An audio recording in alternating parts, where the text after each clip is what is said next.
মানুষ যখন এরকম নিজের জাতির জন্য দাঁড়ায় যায়, এই জাতিকে কেউ আর দাবায় রাখতে পারে না।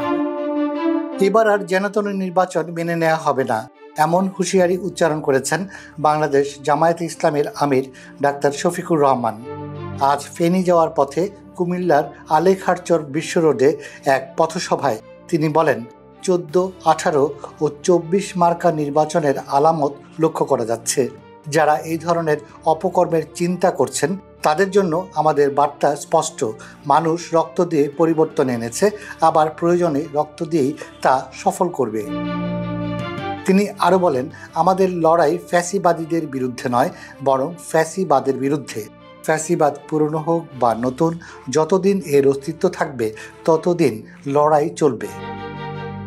ছাত্র, যুবক ও শ্রমিকদের ঐতিহাসিক ভূমিকার কথা স্মরণ করিয়ে জামাত আমির বলেন, অধিকার আদায়ে অতীতের মতো আগামীতেও বুক চিতিয়ে দাঁড়াতে হবে।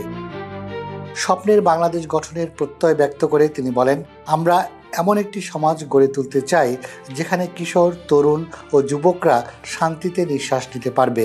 চাঁদাবাজ ও দখলবাজ মুক্ত সমাজ প্রতিষ্ঠায় আল্লাহর আইনের বিকল্প নেই। আলোকিত বাংলাদেশ গঠনে তিনি জনগণকে আল্লাহর আইনের পথে আহ্বান জানান। কাজল হায়দারের রিপোর্টে রুমি নোমান, খবর সংযোগ।